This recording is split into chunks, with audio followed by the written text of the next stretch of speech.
A billionaire CEO, lost in his grief. A little girl with a life-threatening illness. The innocent question that would connect their worlds was simple, but it would change everything forever. "Excuse me, can I sit here? I am really tired." A small, fragile voice broke through the quiet buzz of the coffee shop. Lucas Blake looked up from his untouched espresso. The steam still curled in the air, untouched like the rest of his morning. A little girl, no older than 3, stood beside his table, clutching a worn-out teddy bear with one arm. Her other hand adjusted the edge of a pink woolen hat pulled snugly over her head. Her eyes, large and glassy, shone with exhaustion but still carried a gentle innocence. Her cheeks were pale, and there was a visible hint of weariness in the way she stood. He noticed her hair, or rather the absence of it, beneath the hat. He blinked, surprised. No one had spoken to him like that in a long time, let alone a child. Lucas Blake, 35, the enigmatic CEO of a tech empire, known for his tailored suits, calculated decisions, and a face that rarely cracked a smile, was not the kind of man strangers approached. Especially not children. He looked into the girl's eyes, and something in him shifted. Those eyes, they pierced through him like a memory. His breath caught. They reminded him so much of Ethan, his little boy. The same softness, the same light, the same vulnerability that once looked up at him from a hospital bed and asked, "Will I still see Mommy tomorrow?" Lucas did not speak. He simply nodded and reached out with a calm, precise movement.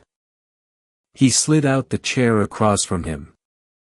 Then, after a moment of hesitation, he loosened the charcoal scarf from around his neck and gently draped it over the girl's shoulders. The little girl blinked in surprise but smiled. One of those innocent, trusting smiles that had long vanished from his world. She climbed up onto the chair with effort, her legs too short to reach the ground. She set her teddy bear on the table and patted its head affectionately. "This is Hope," she said, looking up at him. "She's tired, too." Lucas swallowed the lump in his throat. "Lily," a woman called, her voice high with panic. She rushed from the counter toward them, her eyes darting between her daughter and the strange man sitting across from her. "Oh, God, I'm so sorry. I didn't know she." Lucas raised a hand, not rudely, just enough to calm her. His voice was steady, surprisingly gentle. "It's all right. She's lovely." The young woman hesitated, clearly conflicted. Her eyes took in his sharp suit, the leather gloves beside his coffee cup, the kind but unreadable expression on his face. She looked down at Lily, now wrapped in his scarf, and humming softly to her teddy bear. Something in her softened. Still, she stepped forward and gently took her daughter's hand. "Thank you," she said quietly, her voice tinged with embarrassment. "But we should go." Lucas nodded once, not demanding, not questioning, just a silent understanding. The woman turned away, lifting Lily into her arms. The child leaned into her shoulder but waved a tiny hand back at him. "Bye-bye, mister." He watched them leave, the way the mother held her daughter tightly, protectively, as if the world outside was a storm, and she was the only shelter the child had. Their coats were thin. The woman's boots were worn at the soles. The child's mittens were mismatched. Lucas did not move. The scarf remained draped around the now empty chair. His coffee was cold. For 3 years, he had mastered the art of indifference. He had learned how to fill his days with meetings, numbers, and business lunches that ended with empty smiles. He had told himself he was over it, that love, loss, and emotion belonged to another life, a life buried with Claire and Ethan. But today, a child walked up to him and asked for a seat, and something had cracked. He leaned back in his chair, eyes fixed on the glass door that had just closed behind them. Snow began to fall lightly outside, settling on the sidewalk like dust on memories. And for the first time in a long time, Lucas felt something stir within his chest. Faint, but undeniable. Not grief, not guilt, something warmer. Hope. Central Park was quiet that Sunday morning, hushed under winter's breath. Bare trees reached into a pale sky as Lucas Blake sat alone on a worn wooden bench. Once, this had been a place for laughter with Claire and little Ethan, feeding birds, sharing cocoa.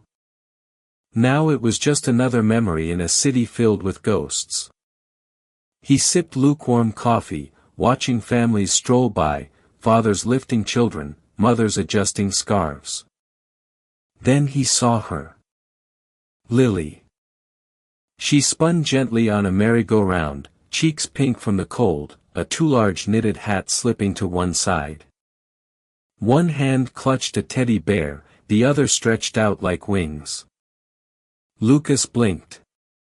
It was her, the little girl from the cafe.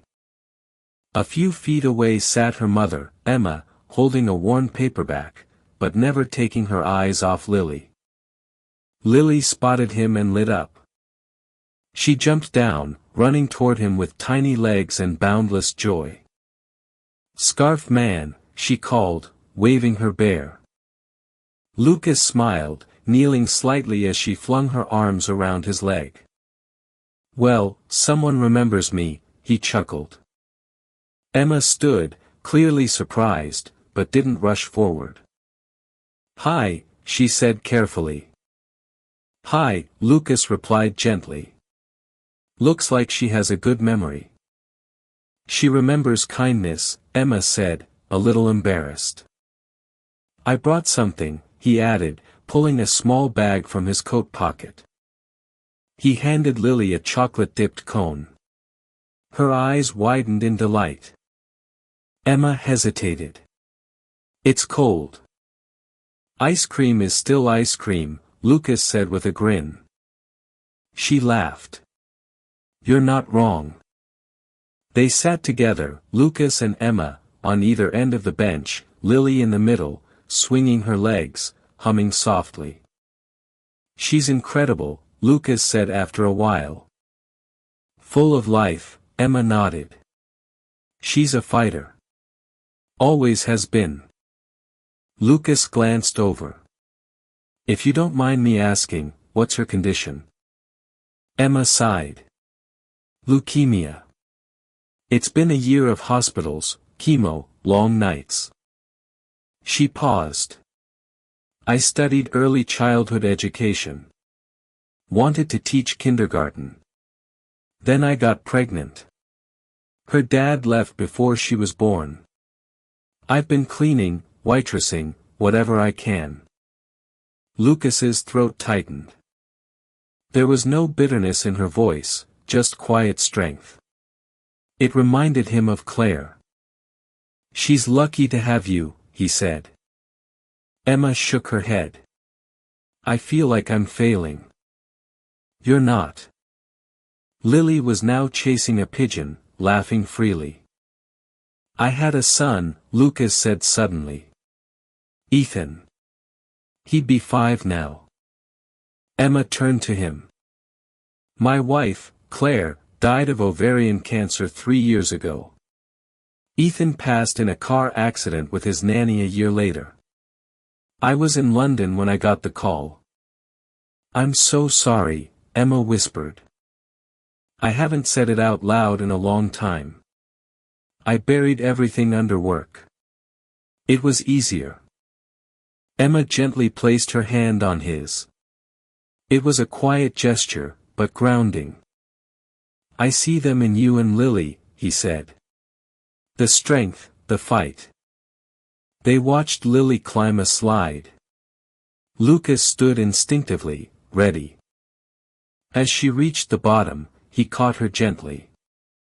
"Careful, princess," he said, brushing snow from her coat. Lily beamed. "You sound like my daddy in my dreams." Lucas's eyes welled. He turned so she wouldn't see him wipe the tear. The snow began to fall again, light and silent, like memories returning home. Lucas began showing up at the cafe more often after that morning in the park.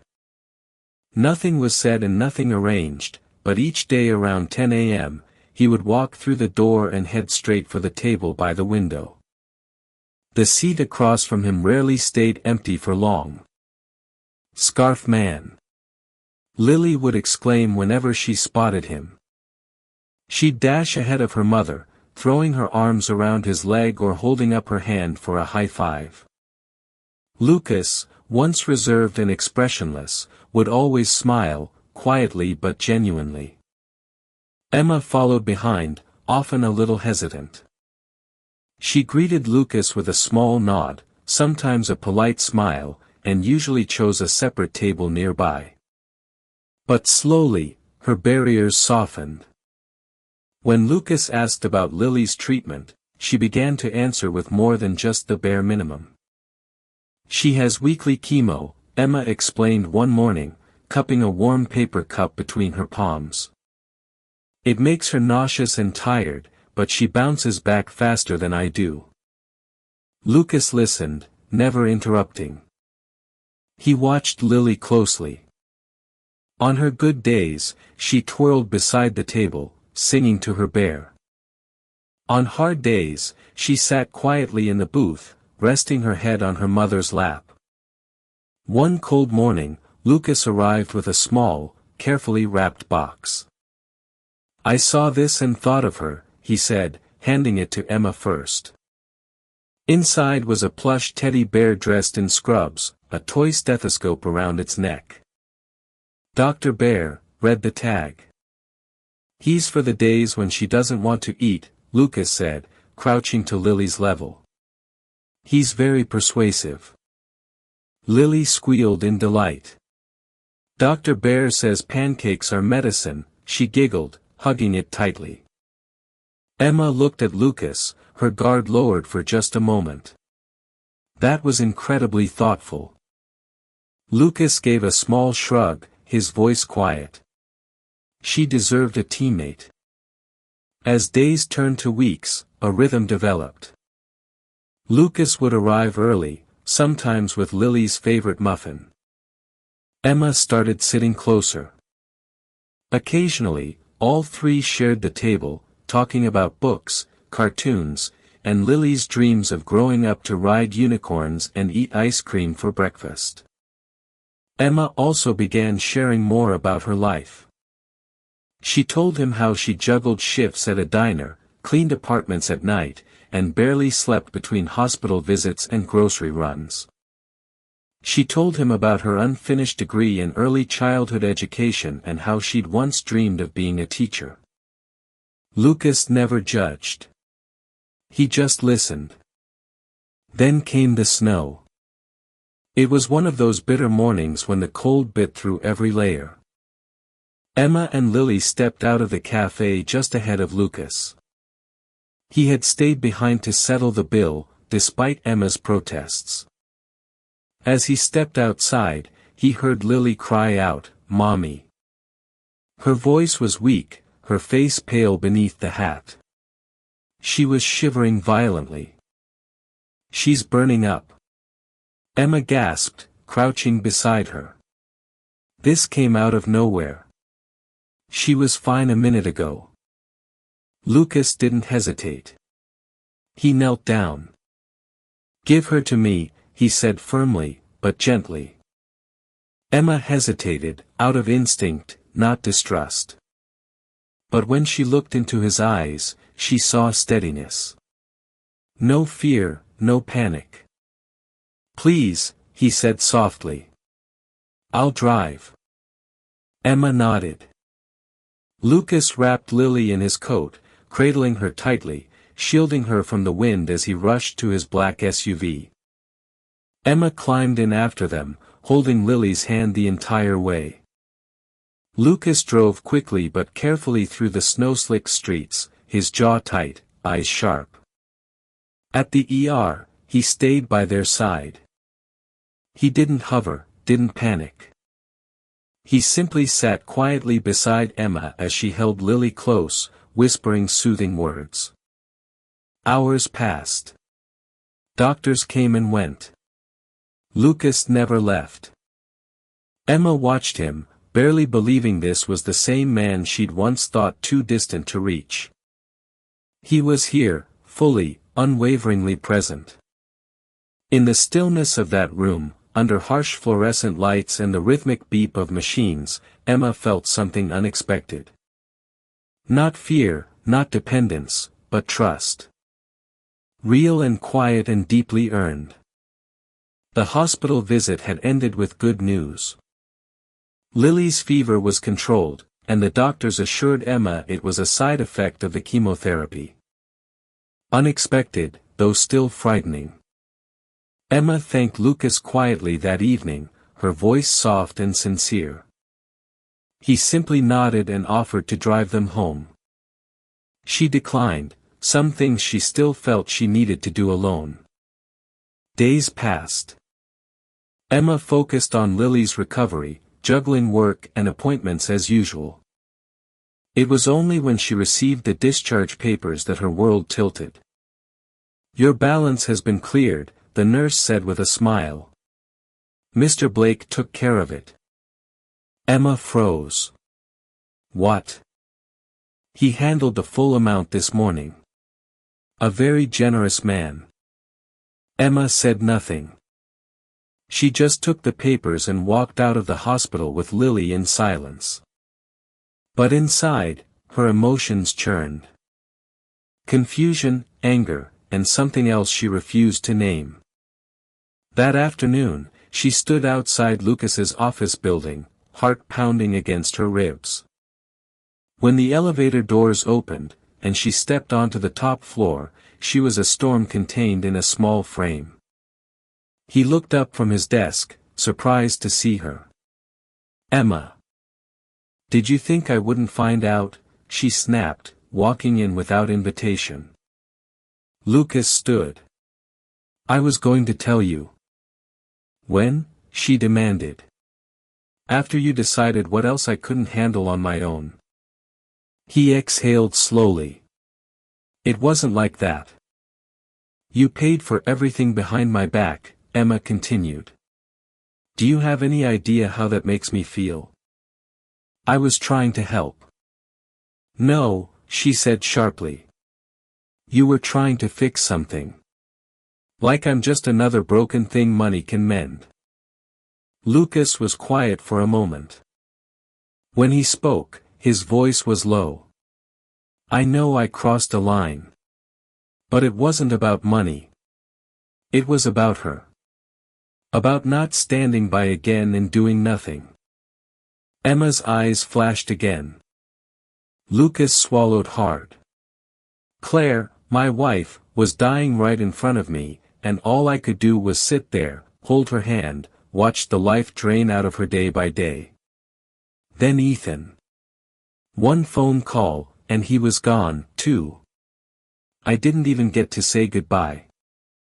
Emma faltered, her anger, though still burning, flickered under the weight of his words. "I couldn't save them," he continued. "But Lily's still here. You're still here. And for the first time in years, I felt like maybe, just maybe, I could do something that mattered." The silence between them stretched. "I didn't ask you to," Emma said finally, her voice trembling. "I didn't ask anyone to save us." "I know," Lucas replied. "But I wanted to." She left without another word. 2 days later, the tabloid struck. Emma had just finished folding laundry when her phone buzzed with a link from one of the daycare moms. The headline hit her like a slap: billionaire CEO Lucas Blake rebrands with tragic mother-daughter duo, charity stunt or genuine heart. There were photos, at the park, at the cafe. Him holding Lily's hand, her resting on his shoulder. Emma's vision blurred. She clicked out of the article, heart racing, her stomach turned. Had he known? Had all of it been calculated? Was Lily, just a convenient image? She blocked his number that night, blocked his email, refused his messages at the door. When he showed up at the cafe the next morning, she wasn't there. Lucas stood alone at the window table, watching the empty chair across from him, as if it might somehow fill itself. 3 days later, he knocked on her apartment door. Emma opened it partway, her expression cold. "I didn't know about the article," he said immediately. "I swear to you, Emma. I didn't leak anything. I didn't want that." "But it happened," she said flatly. "And now we're public sympathy points for your reputation." "That's not what this is," Lucas said. "You know me better than that." "Do I?" she asked, her eyes narrowing. "Because from where I'm standing, it looks like everything you do has a camera angle." Lucas stepped back as if she had struck him. "Emma, I never used you." She shook her head. "I don't know what to believe anymore." Lucas wanted to fight, to explain, but she had already started closing the door. He stood there for a long time after it shut. That night, Lucas returned home, walked past the silent hallways of his penthouse, and opened a door he had not opened in months. Ethan's room. It still smelled faintly of baby powder and dreams. The toys were in their places, the books untouched. Lucas sat on the edge of the bed and lowered his head into his hands. He had tried. He had dared to feel again. And now, the silence around him was louder than ever. The door creaked softly as Lucas pushed it open. Ethan's room had remained untouched, a time capsule of loss. Blue walls displayed faded dinosaur decals. A small rocket ship sheeted bed lay perfectly made, and a plush stegosaurus rested on the pillow as if waiting for bedtime. Toys and books were neatly arranged on dusty shelves. It was a shrine, not a room in use. Lucas stepped inside, his footsteps hushed on the carpet. He sat carefully on the edge of the bed and reached for a worn children's book labeled The Little Explorer. The pages were curled from frequent readings. He opened to the first page and began reading aloud, his voice cracking. Once upon a time, in a world full of stars, there lived a brave little explorer who believed anything was possible. His voice faltered, his hand trembling as he turned the page. Tears blurred his vision. He glanced at a framed photo on the dresser. Claire, radiant in a sun hat, holding baby Ethan. Ethan grinned, missing his 2 front teeth, mint ice cream smeared around his mouth, captured in what Claire had called the perfect moment. Lucas closed the book, pressing it against his chest. The pain in his heart deepened, not sharp anymore, but hollow and weighty.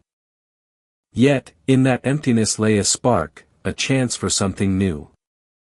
He thought of Emma's smile and Lily's laughter. Their presence hadn't erased the grief, but offered something else. Hope. A way to feel again. In that quiet moment, he understood his feelings for Emma were no longer pity or gratitude. They were love. Slow, careful, unspoken, but unmistakable. With that realization came clarity. He was done running. Meanwhile, Lily stood at their front door, clutching her stuffed bear, Hope, in one hand and a scribbled note in the other. Emma, humming as she unloaded groceries in the kitchen, didn't notice Lily slip away. The city air was cold, but Lily bundled herself in her pink coat and wool hat. She had overheard her mother on the phone, speaking about Lucas, how he hadn't called, hadn't come by. She didn't understand every word, but she knew this: Daddy Lucas was sad, and she missed him. So, she grabbed Hope and her note, ventured down the stairs, and waited at the street corner. A woman boarding the bus smiled kindly. "Where are you going, sweetie?" "To the coffee place," Lily replied earnestly. "Where I met my scarf man." The woman laughed, assuming an adult was nearby. But when the bus arrived, Lily climbed on alone and sat by the window, framed by the early evening light. When Emma looked up and realized Lily's jacket was missing, her small kitchen quieted. Panic set in. She searched every room. When she saw the front door ajar, fear erupted in her chest. She grabbed her phone with trembling fingers and dialed Lucas, terrified. "Lily's gone. I think she went looking for you." Lucas was already grabbing his coat. "Stay inside. I'll find her." He arrived at the cafe moments later, heart pounding. Snow began to fall softly. And then there she was. Tiny, alone, clutching Hope tightly, her boots dangling above the pavement. She sat patiently on their bench outside. Lucas jumped from the car and ran to her. "Lily." She looked up and beamed. "I came to find you. Mama said you were gone." He knelt down and wrapped her in his arms, pressing his forehead gently to hers. Tears pooled in his eyes. "You can't do that, sweetheart. You scared us." Emma arrived, breathless, her face contorted with fear. Then she saw Lily, safe in Lucas's arms, and could no longer hold back her tears. "I thought I lost her," she cried. Lucas stood calmly, still holding Lily, and looked Emma in the eyes. "You didn't lose her. And you don't have to go through this alone anymore." Tears spilled down Emma's cheeks as she covered her mouth in emotion. She reached out, touching Lucas's arm. "I never believed I could ever have a family again," he said softly. "But if you'll let me, I want to try." Emma nodded, tears falling freely. She took his hand. Between them, Lily giggled and held Hope tighter, unaware of the gravity, but feeling the certainty. The air in Central Park was crisp, the late afternoon sun casting golden rays through bare branches. Lucas stood by the old bench, hands in his coat pockets, heart pounding harder than expected. He wasn't sure what he hoped for. Forgiveness, maybe. A sign that the door he once thought closed might still open. Then he saw her. Lily. She spotted him first, her face lighting up. "Scarf man," she shouted, running across the grass. Lucas knelt and swept her into a tight hug, laughing. "Hey, sunshine." Emma followed a few steps behind, cautious as ever. But seeing Lily's pure joy, her expression softened. She met Lucas's eyes and gave him a real smile. For the first time in weeks, that afternoon felt like a dream. Just a walk, a swing, and breadcrumbs for the birds. Nothing grand, but for Lucas, it was everything. He pushed Lily on the swing, higher and higher, her giggles ringing through the air. He sat beside Emma on the bench, their shoulders almost touching. The silence between them felt peaceful now. For the first time in years, Lucas felt something he hadn't dared to name: peace. Later that week, he invited them on a small day trip to a farm outside the city. Emma hesitated, but Lily's excitement won her over. The farm was simple. Wood fences, muddy trails, animals wandering freely. Lily was enchanted. Lucas held her hand as they fed carrots to a donkey, helped her pet a lamb, and even wove her a crown of grass. Emma watched from a short distance, arms crossed, but her face was soft. As Lily danced between them, Emma saw more than kindness in Lucas's actions. She saw a man who belonged there, with them. On the ride home, Lily asleep in the back seat, Emma turned to him. "You're good with her." "She makes it easy," he replied. "She told me you're like the dad in her storybooks." Lucas tightened his grip on the wheel. "That's a big title." "You're doing just fine," she said gently. A few days later, Lucas invited Emma to lunch, not out of obligation, but as a partner. "I've been thinking," he said, stirring his coffee. "There are so many kids like Lily. Families drowning in medical bills, single parents doing it all alone." Emma nodded, understanding all too well. "I want to start a foundation," he continued. "Not for PR. Just real help." "What kind of help?" she asked. "Grants, emotional support, play therapy, education.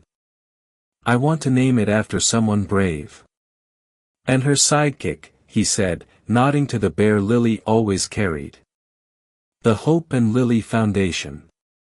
Emma was stunned. "I want you to help lead it," he said. "Your heart, your background. It's exactly what this needs." She paused, then nodded. From that day on, they worked as partners. Emma organized story times, meetups, and toy drives. She wrote lesson plans, led hospital reading hours, and brought warmth to every child she met. Lucas handled logistics, finances, and expansion. But he never missed an event. He was there for every meeting, for Emma, and always for Lily.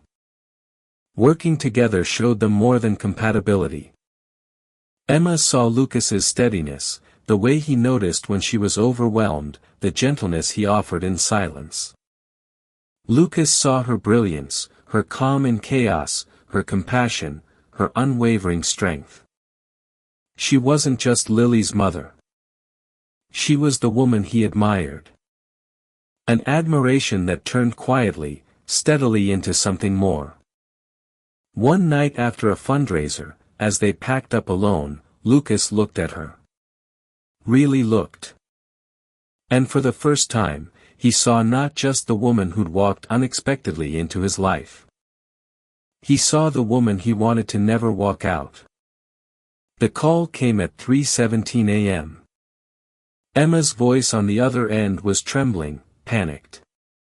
"She's burning up. She can't breathe properly.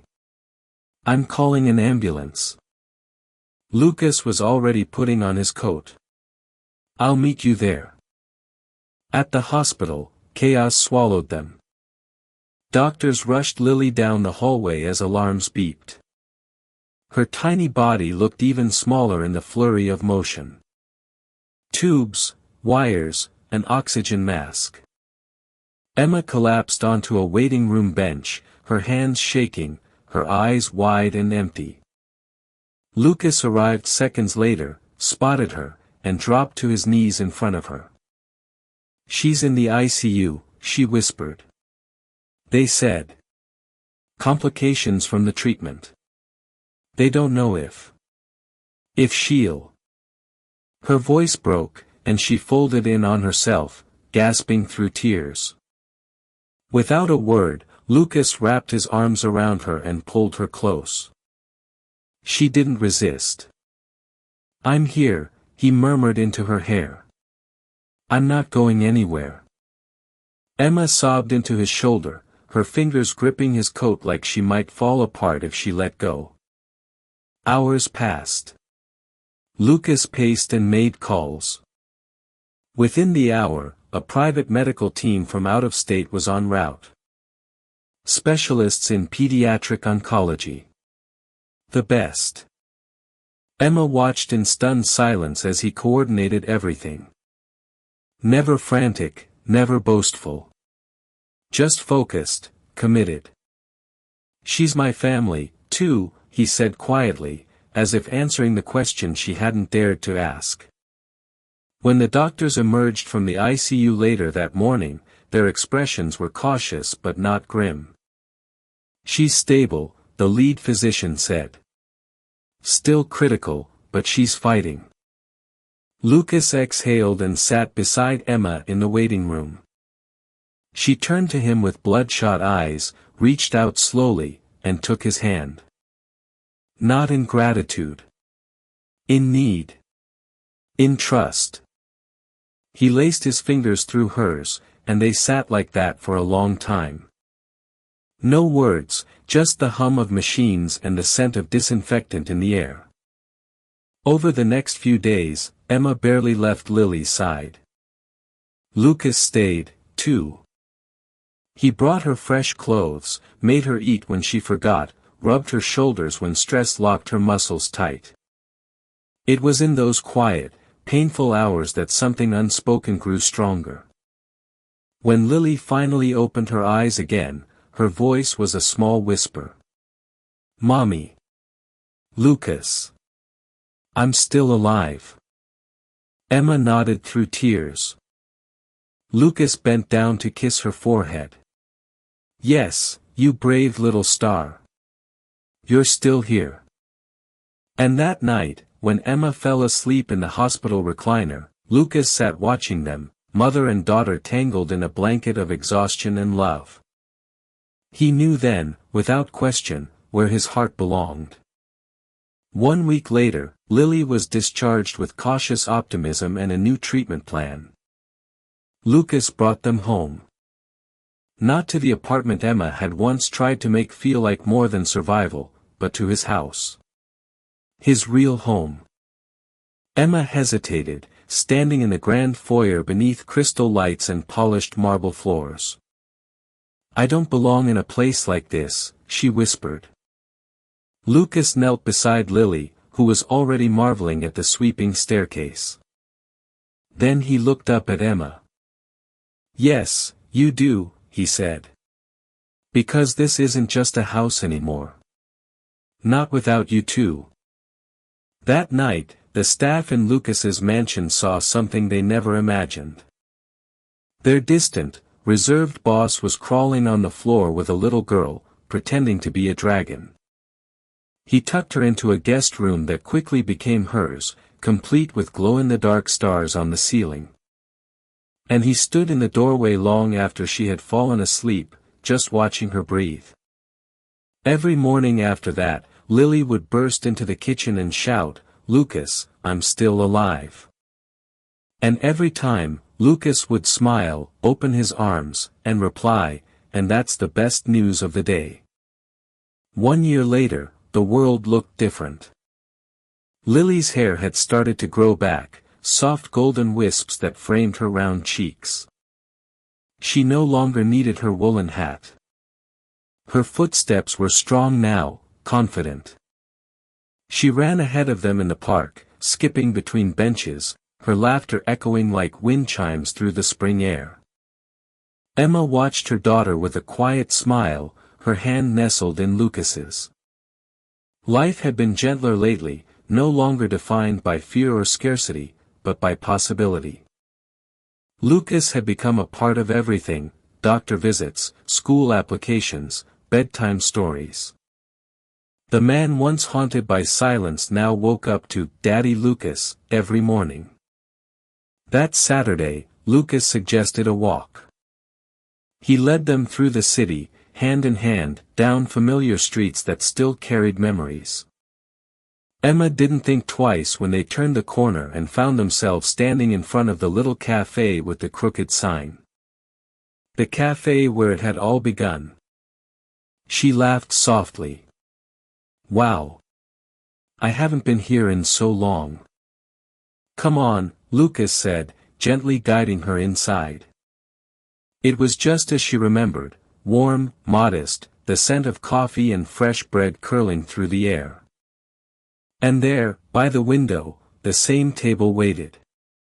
Empty. Waiting. They took their seats. Lucas across from her, Lily climbing into the middle chair, just like before. Emma shook her head in disbelief. You planned this, didn't you? Lucas only smiled. Lily looked around, her eyes suddenly wide with recognition. She gasped and clapped her hands. This is it. This is where I said it. Emma blinked. Said what, honey? The little girl grinned. Where I said, can I sit here? She looked at Lucas. Remember, Scarf Man? He chuckled. How could I forget? Emma's eyes welled with emotion. She reached across the table, squeezing Lucas's hand. This place. It really did change everything. Lucas nodded, then stood up slowly, reached into his coat pocket, and walked around the table. Emma frowned in confusion. What are you? He dropped to one knee beside her. Her breath caught. Lucas reached into his pocket and pulled out a small velvet box. He opened it to reveal a simple, elegant ring. No diamond screaming for attention. Just a symbol of love that was real, steady, and forever. His voice was calm, but his eyes shimmered. The first time you walked into my life, it was because your daughter asked me if she could sit here. I had no idea that both of you, would change everything for me. Emma's hands flew to her mouth, already trembling. I lost my first family, he continued. And for a long time, I believed I wasn't allowed to love again. But you, Emma, you brought me back. You reminded me how to feel, how to hope. He looked over at Lily, who was watching intently, then back at Emma. I know nothing in life is guaranteed. But if there's one thing I'm sure of, it's this. I want to spend whatever time we have left with you. All of it. Will you marry me? Emma couldn't speak. Her tears spilled freely, her heart full to the brim. She nodded. Lucas exhaled, visibly emotional, and slipped the ring onto her finger. Mommy said yes. Lily squealed, throwing her arms around both of them. You're going to be my daddy for real. People in the cafe clapped quietly. The barista smiled from behind the counter. The sun filtered in through the window, bathing the little family in golden light. Outside, the world moved on, unaware of the moment unfolding within these four walls. But for Lucas, Emma, and Lily, time had paused, just long enough to seal a promise made not with grand gestures, but with a simple, heartfelt question. The wedding wasn't a grand affair held in a massive ballroom. Instead, it took place in the very park where Lucas and Emma had shared their first real conversation. Sunlight filtered through the spring leaves, dappling the grass in gold. Lily, her hair now a cascade of sunny curls, was the flower girl. She didn't just walk down the aisle, she danced, tossing petals with unrestrained joy. Her laughter was the only music they needed. Lucas watched Emma walk toward him, her smile radiant, and felt a profound sense of peace settle in his soul. The ghosts of his past were finally quiet, not gone, but woven into a new story of hope. He was no longer just the scarf man or the widowed CEO. He was a husband. He was a father. He was home. Years later, the Hope and Lily Foundation had become a beacon for families across the country. Emma, with her passion and expertise, led its outreach, while Lucas ensured it had the resources to make a real difference. And Lily? She was a vibrant, healthy teenager who had, against all odds, grown up to ride unicorns, at a themed birthday party Lucas threw, and still believed ice cream for breakfast was a perfectly good idea. Their life wasn't a fairy tale. It was better. It was real, built not on a whim, but on the steady foundation of kindness, resilience, and the courage to open a closed heart. Thank you for joining us on this heartfelt journey through Can I Sit Here? A story that reminds us how even the smallest gestures can lead to the most life-changing moments. Lucas, Emma, and little Lily showed us that love doesn't always arrive with grand entrances. It sometimes walks quietly into a coffee shop and asks for a seat. If this story touched your heart, made you smile, or brought a tear to your eye, we invite you to subscribe to Soul-Stirring Stories. Here, every tale is crafted to heal, inspire, and remind us of the beauty in human connection. Hit that subscribe button, turn on the notification bell, and share this story with someone who believes in second chances and the magic of kindness. Until next time, keep your heart open. Because you never know when someone might ask, "Can I sit here?"